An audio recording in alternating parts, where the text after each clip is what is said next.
Hello, welcome back to The Good, the Bad and the Stupid. It's Thursday the 12th of September. I've got some huge news for you today. Big news. Nothing to do with Brexit. I've only just seen it on the side of a bus. Rambo's back. John Rambo. They're making another film, or made another film, because it's on the side of a bus, so it must be coming out soon. I knew nothing about it. I'm intrigued to see what it's about. If you grew up around those films where I was a teenager when them films come out, and they were the big hitters back in the day. First Blood was my, along with Rocky 1, First Blood was my, I must have watched that hundreds of times when I was younger. It was a great film. Not too keen on the other ones that much, but at the same time, well, Rambo, the first one, was pretty good. I remember I watched that, Rambo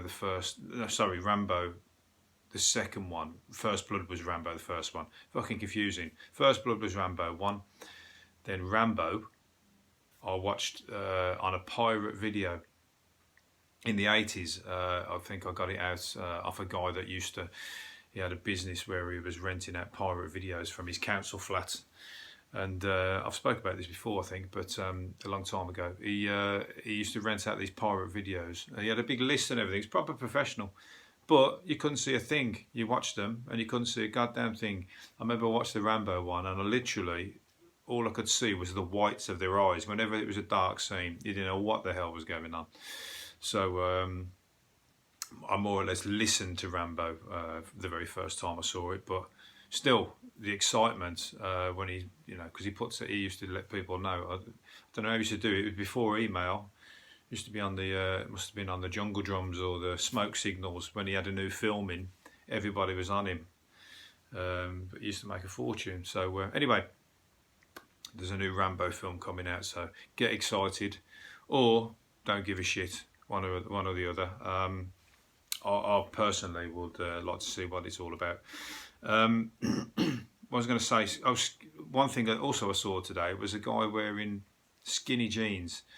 Skinny jeans, slim jeans, they look great. I'm no fashion police, but this guy had some skinny jeans on that were that skinny or that small or that tight that he couldn't walk properly. It was like he was walking in a horse riding stance. He couldn't lift his legs up. They were that tight, and they were short as well. They were like, I don't know what was going on. I mean, I've got some skinny-ish jeans, so I'm not trying to be Mr. Anti-fashion, but if you're gonna wear skinny jeans, my advice is buy them in your own size. Don't buy them in kids' sizes, because how the hell this guy got these jeans on, I'll never know. It just reminded me of a time when years and years ago, obviously years ago, because it was my mum was wearing some skinny jeans, and a bee got in them. How the hell a bee got in them? But she was like writhing all over the floor trying to get these jeans off. You don't want to find yourself in that situation. So, because these days it's going to be some kind of fucking Asian hornet that'll get in there, so your body won't survive, and you definitely don't want to be recorded death as death by hornet inside child's skinny jeans. So yeah, bear that in mind when you go out to buy your fashion or your garments. You heard it from somebody here who doesn't know what he's talking about, but yeah, that was quite embarrassing to watch, to be honest. It's put me off wearing mine now. What am I going to do? Okay, so what I'm going to say, Boris Johnson has been accused of lying to the Queen. So again, that would be a hung, drawn and quartered affair back in the old days, wouldn't it? So now he just might lose his job if that's the case. He's actually been accused. He's actually been law has come in that what he did with Parliament, proroguing Parliament, was actually illegal. So they're saying now that that means if it's illegal, then he lied to the Queen. If he lied to the Queen, heads should roll. So and somebody's put up a big giant mock-up projection on the side of the Houses of Parliament. A huge like projection of a picture of Boris Johnson with the criminal placard here, like he's stood in the police lineup or something. So, and that's a company called Led by Donkeys. That's a niche group, I imagine. So I don't know what they're all about, but a series of protests led by donkeys. You'll have to check them out if you're interested in what they get up to. It's some kind of guerrilla movements, I think. Political Banksy version of projection screens, but so that's pretty cool. Yeah. So more twists and turns to come in the Brexit saga, if you can be bothered to be bothered. Emmerdale Star. I spoke about this guy yesterday, Asan NG. I don't know how to pronounce his name. He's got the sack. You heard it here first. He threatened to knife his fellow or another actor from another series, and now he got the sack. I said that yesterday, didn't he? Writing was on the wall. If you're going to get pissed at a work party, watch what you say to people. Especially, don't offer to, or don't suggest that you're going to knife anybody. I mean, bad move. But so he's lost his job, and he's probably very, very pissed off. That's a bad hangover. There's probably a lot of money as well, wasn't it? 13% of people working up. 13% of people working in the UK's public sector admit to never doing daily exercise. Percentage of the UK's workforce that is too tired after work to consider exercising. Yeah, well, hopefully your job is exercising itself, but if you're sitting at your desk all day, then you're just going to get fat if you're sitting there eating Pringles and donuts all day. But the top excuses for not exercising is I don't have time, I'm too tired for work. See if you know any of these. If these ring true to anybody?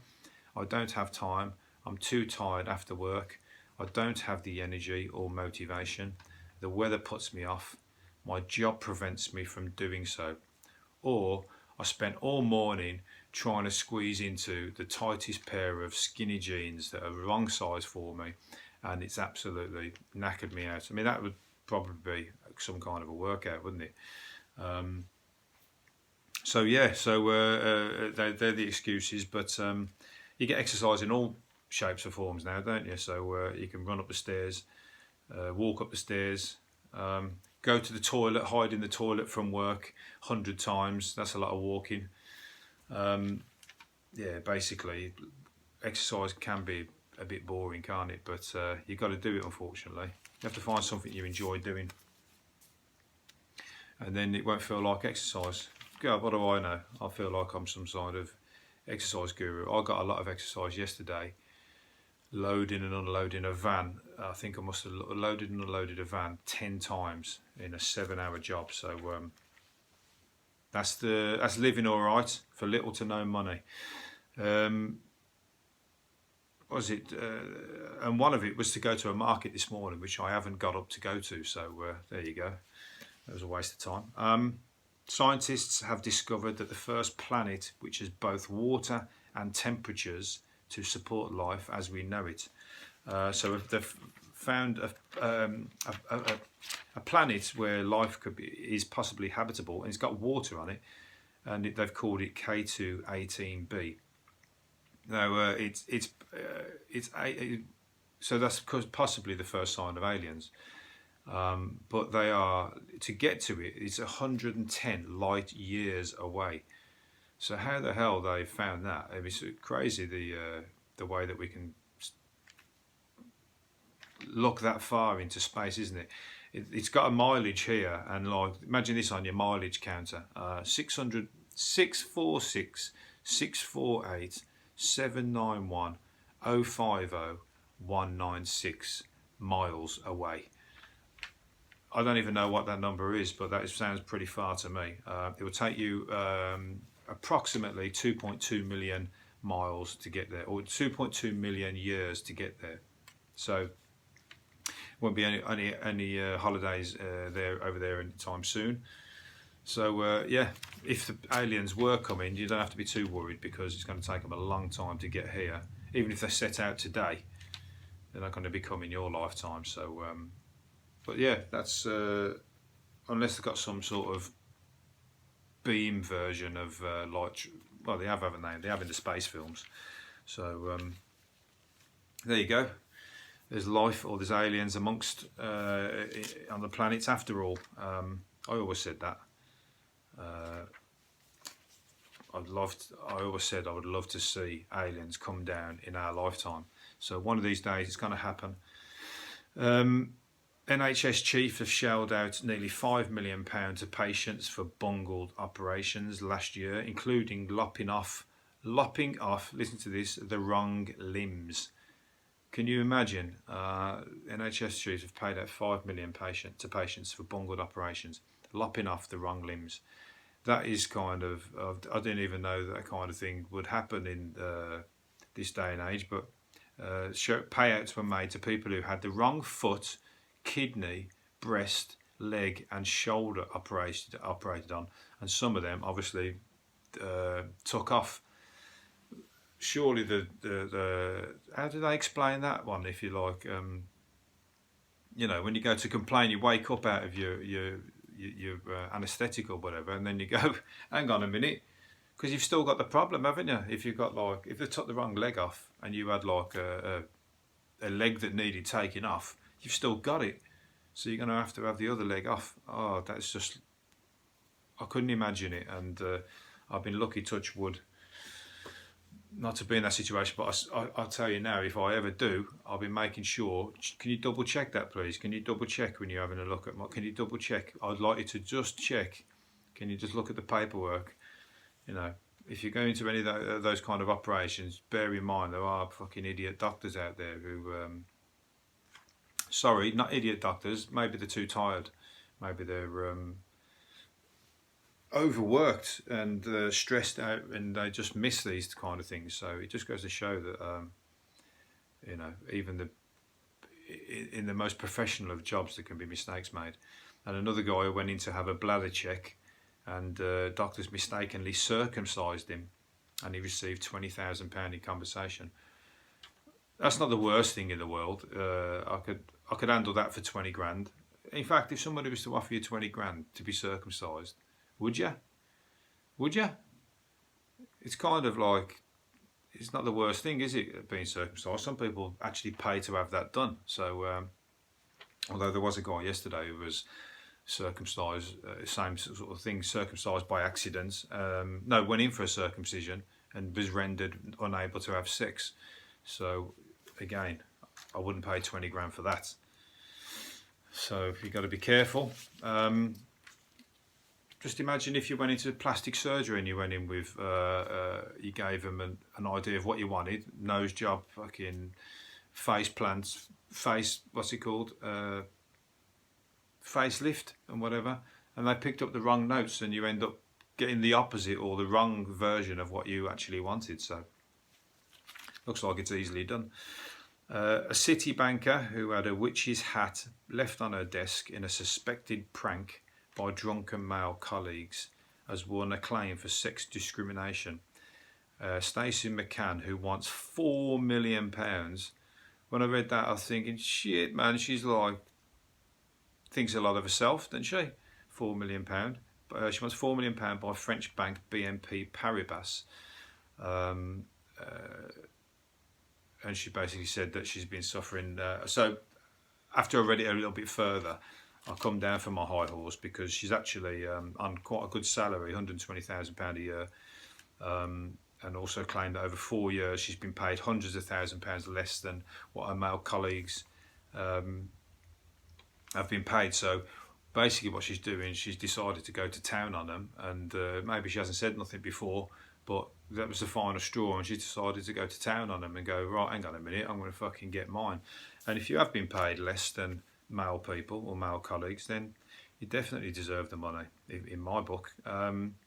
So she's been paid, well, equivalent £160,000 to a guy, to her £33,000. So you did the wrong thing there, leaving that witch's hat on her desk. She's literally fucking not standing for it. I don't know what the witch's hat was aimed at. I don't know. I didn't read into it too very far, but there you go. She might. Oh, she's won it as well. Has she won it? Yeah, she's actually won the case. So the payout that she's going to receive is yet to be fixed.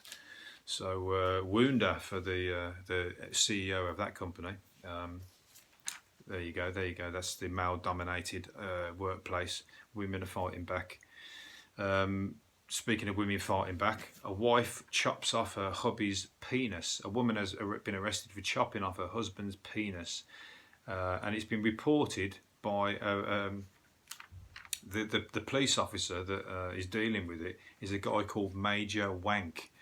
That's his name, Major Wank, W-A-N-K. Surely he could just say, I can't deal with that. You know, if somebody gave him, well, there's a case I needed to deal with, a woman's chopped off a man's penis, he would go, I can't deal with that one. That's my, look, if you heard my name, can you give me something else? Give me a homicide or something. Somebody else deal with that. I can't be that. That's literally going to be the laughing stock of the case.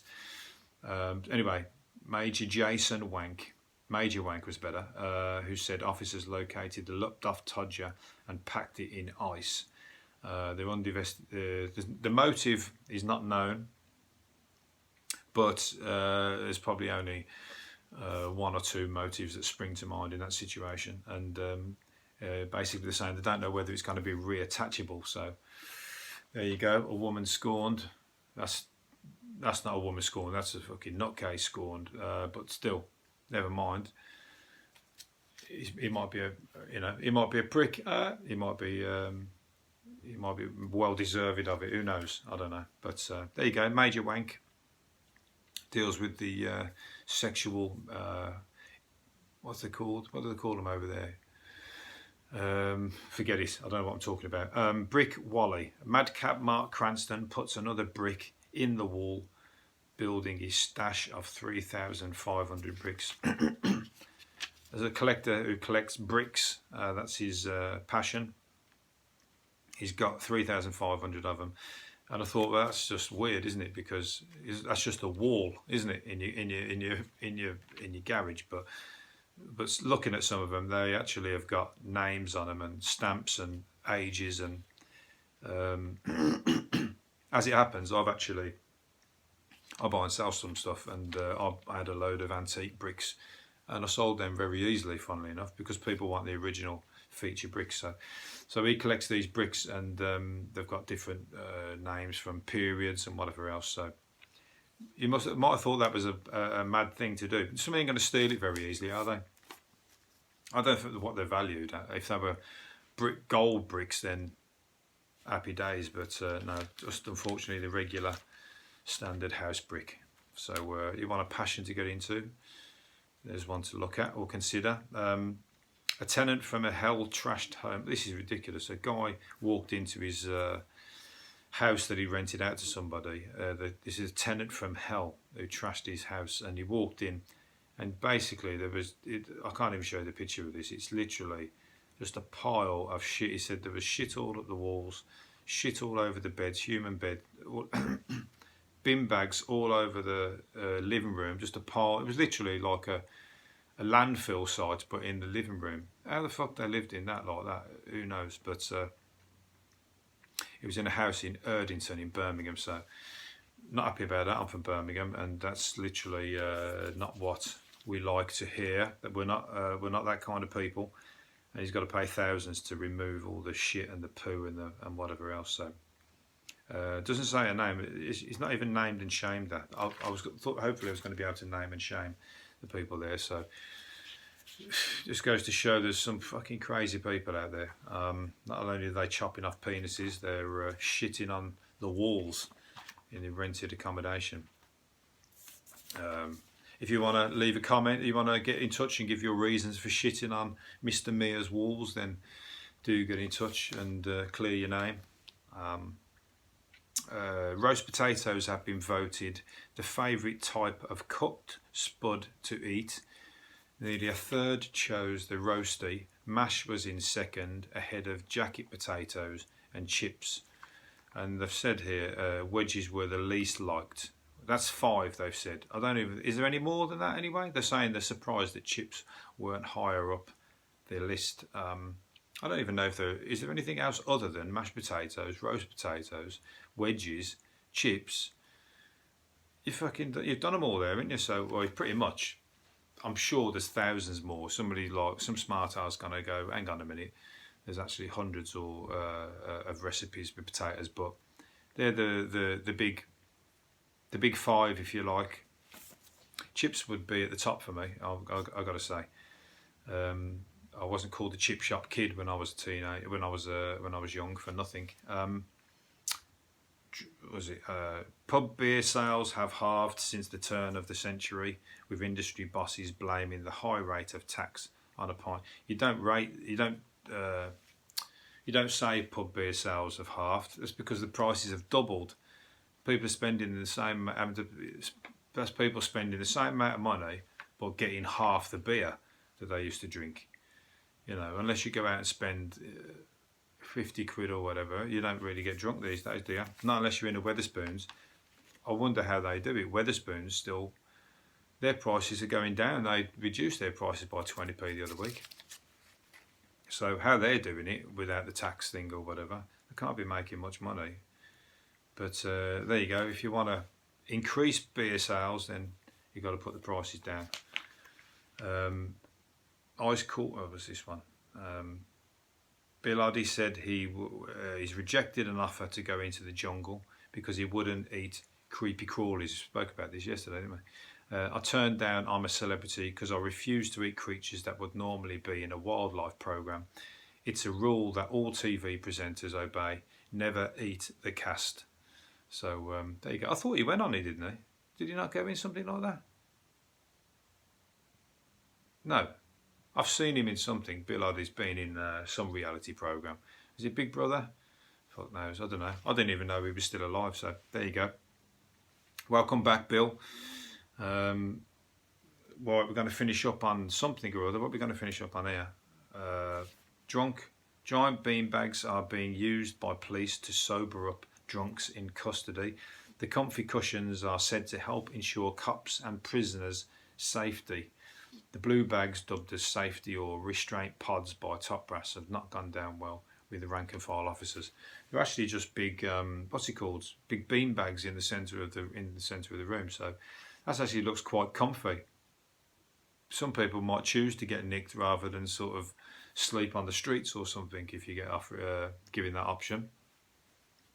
Better than the wino cell, which I've stayed in once only once, but I was given the wino cell, and it was just a piece of wood on the floor, so that wasn't very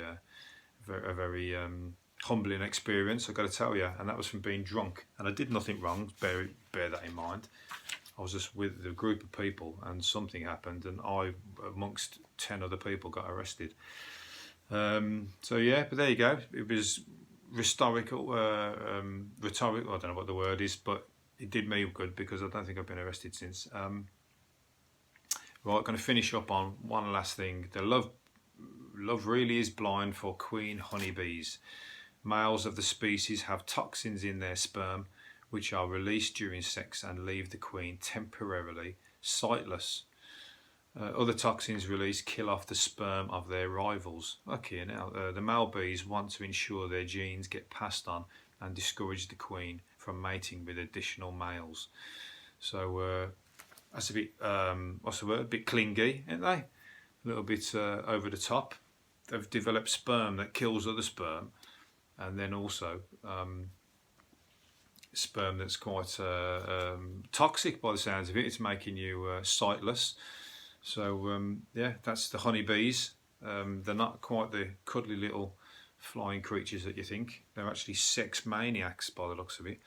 Right, I'm going to finish up on one more thing. Violent Charles Bronson could be soon fighting for his release from jail. A hearing next month could pave the way for him to apply for parole. He's been behind bars for 45 years. That is ridiculous considering some of the people that are on the streets or have been released. That's kind of a travesty. I mean, I don't know if it's his choice or whatever. I know he gets into scraps and whatever else, but he should have been removed from prison or put in an open prison many years ago. It's a fucking staying on the system that he's still in prison. And if he got out, he would have a great life because he would just literally be Mr. Selfie. He would have like fortunes. He'd be writing books. He'd be making. He'd be like a public kind of, what's it called?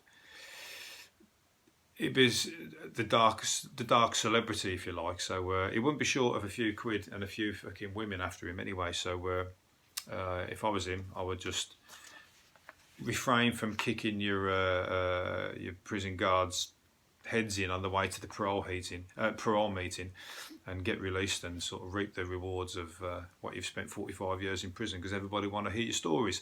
Anyway, that's all I've got time for. Hopefully I spoke some sense. Otherwise, remember what I said, wear the right size skinny trousers, because don't look like that guy who me, and not just me, a few other people gave a double glance at this morning. Anyway, I'm going to leave it there. I'll see you again tomorrow. Bye.